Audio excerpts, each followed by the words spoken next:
Guys, we just dropped the brand new Sample Industries Game Breaker jersey in purple, and this is the last jersey of the collection. Go and check out the link down below in the description. Cop this jersey if you like it. It is a very nice colorway for the spring and summertime, and it's a very nice jersey overall, and you are also supporting me and Bull. With that said, let's get straight into it. Bam! First things first, we got this bad boy right here. Check out the Air Max box. Check it out, check it out. And what we got inside is an OG, somewhat of an OG, the Air Max 95 OG pink foam.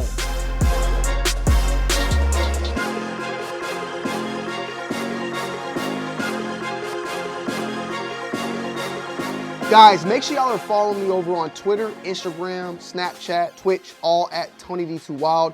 TikTok is TonyD2Wild8.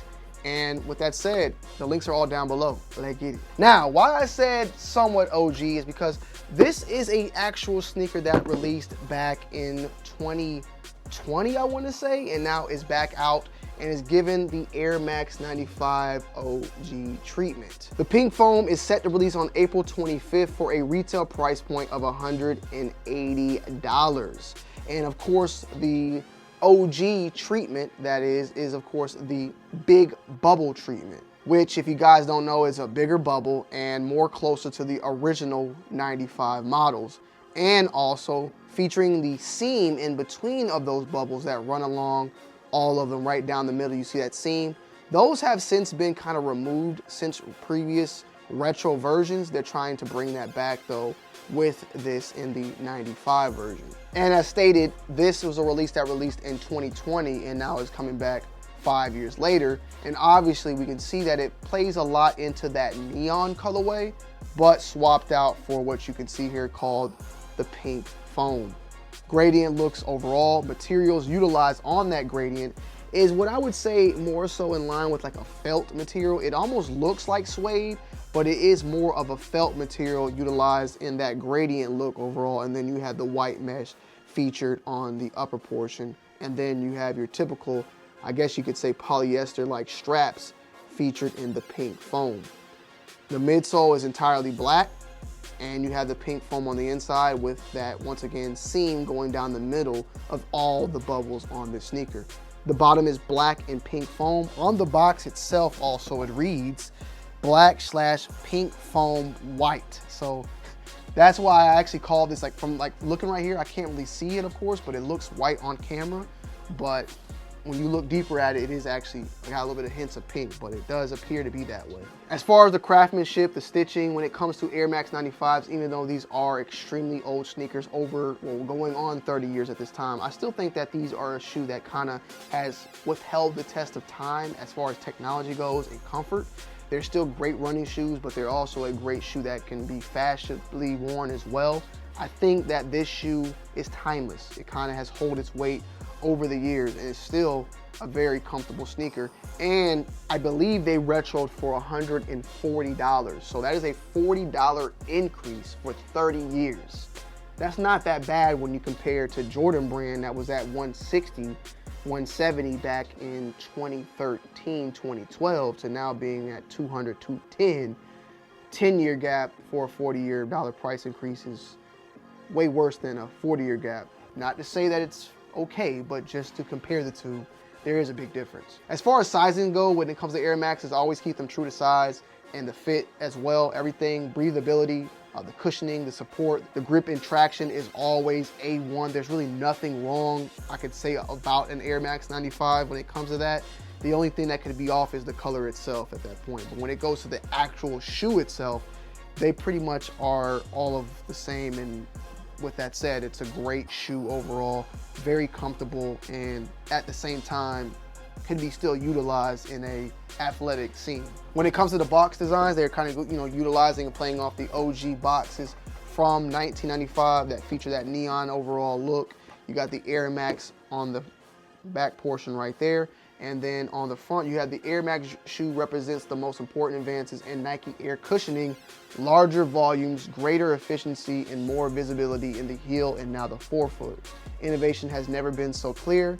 And then it speaks, I would think that might be in like French or something right there, but also being red there. On the inside, it's pretty typical, nothing out of the ordinary. Now, these also do not come with any extra set of lacings or anything. You have on the inside and the insoles, these appear to be more of that white and then a black Nike Air Max logo. Just making sure there's no extra laces hiding in there. Damn, it does smell like 1995. It do. It smells a lot like 1995, I ain't gonna lie. And even though these are a women's sneaker, I can definitely see men trying to get in on the fun as well. And this is a good time shoe for, I would say, overall, for that spring and summer. Now, I know Nike is all about pushing the envelope and going and innovating, and they did that with Air Max Day with the Air Max DN8, which I love. And then last year was the DN or whatever.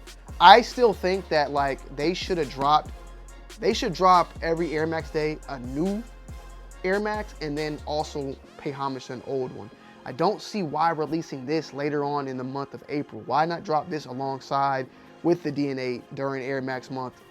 I don't know, but at the end of the day, I mean, it's me being picky. But we do know also that these are dropping, and then we also have other colorways dropping of this OG Big Bubble to commemorate that 30-year anniversary. We're also getting a neon version, which that pair in particular, I'm going to be trying to pick up. Like, that's what I'm going after. Now, as far as the market goes, these are already going for way above retail. These are retail for $180. I've seen them right now selling for $249, $250. So it's looking like these things may be like selling like hotcakes. These might actually fly off the shelf alongside with the neon. As far as it is right now, when I look at different sizes, nothing is sitting at or even close to retail right now. Everything is seeming to be moving pretty high up in that secondary market. So that means that availability will be a little bit more scarce. So if you are looking to grab these, you might need to hop on them ASAP Rocky. I think that they're worth a cop if you are someone that wants this particular pair. They're pretty fire, but I think me personally, I would go after the neons. I think the ladies will actually love these and they'll probably get bought up pretty well as well. So we'll just have to wait and see. But I think overall, these are gonna be pretty fire. Soul Play will be having these, so be on the lookout for them on their Instagrams and Twitters as well, because I know they will be having pairs. Whether they'll be doing raffle or EQL, that will be something that we'll have to wait and see, because honestly, I think that the momentum and the overall hype will be pretty high up there. From 1 to 10, I'm gonna give these like an 8. I mean, I love them. The colorway I like the colorway too. I wouldn't mind rocking them, but I can't spend 180 on these and then another 180 on the neons. I'm straight. And they're very close. The only difference is really that pink foam and that neon colorway. Next up, something I've been looking forward to, and these actually surprised me a lot, bro. I don't know, these surprised me a lot. The Foamposite Psychic Blue.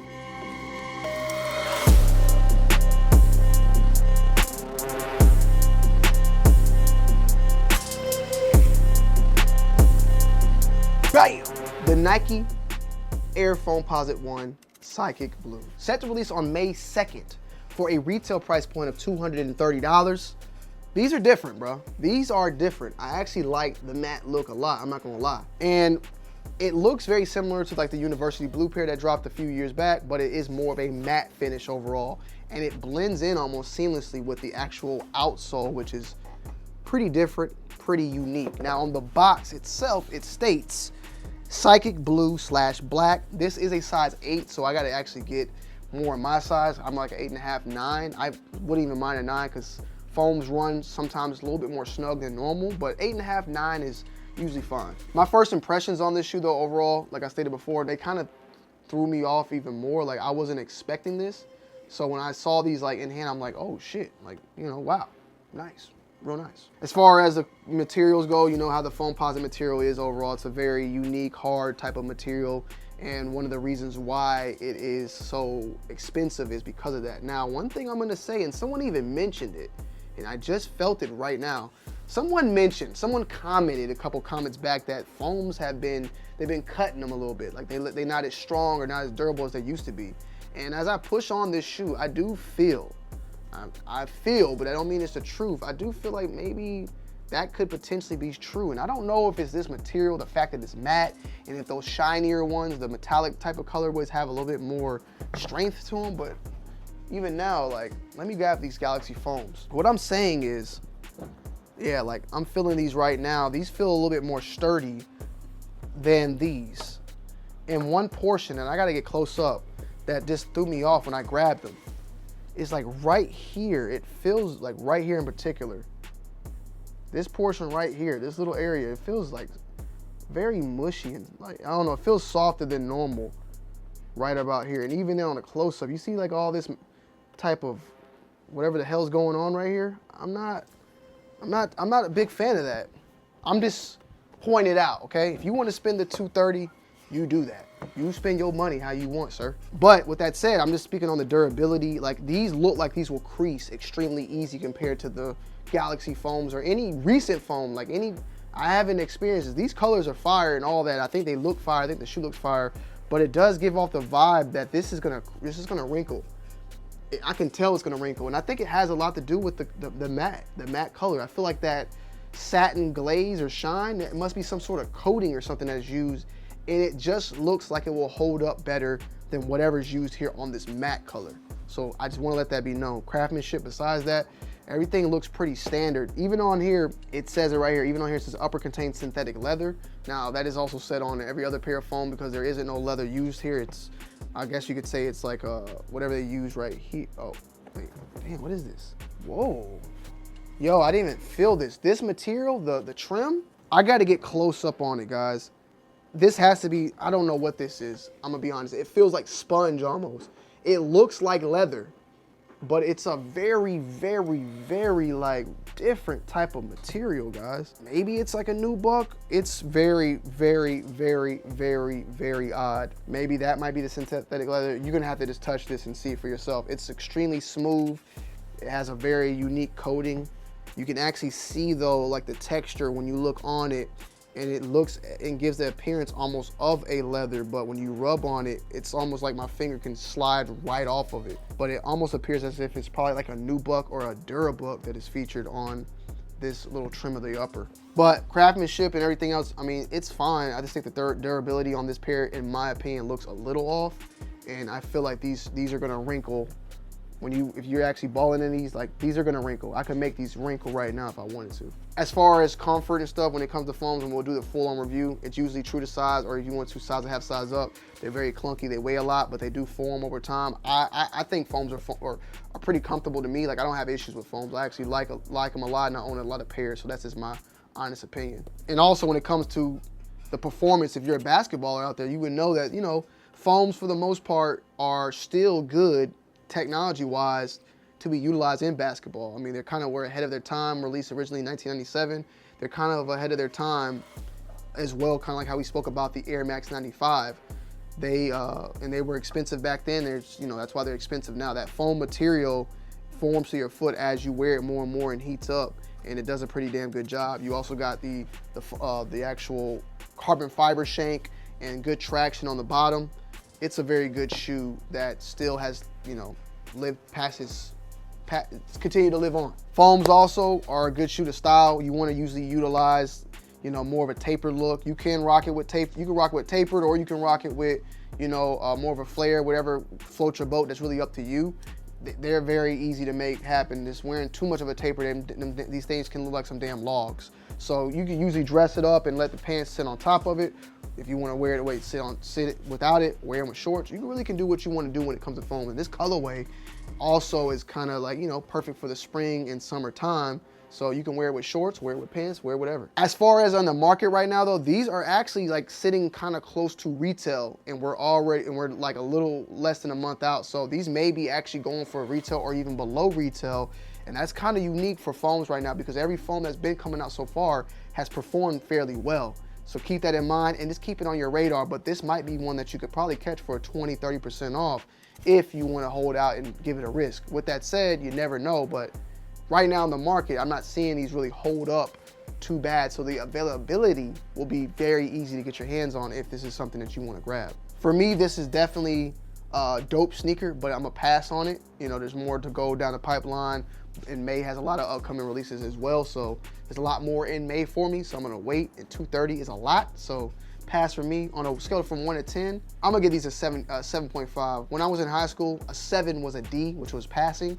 A C was A, B, C, and D all passed. D was passing, but D was a 70. A 71 was a C, right? So I'm gonna give these a 7.5, which is a 75, right? And they pass, they average. But it's a pass for me. But let me know you guys' thoughts and opinions down below in the comment section as always. I love y'all, I appreciate y'all, and I'm gonna see y'all on the next one. I'm out. Peace.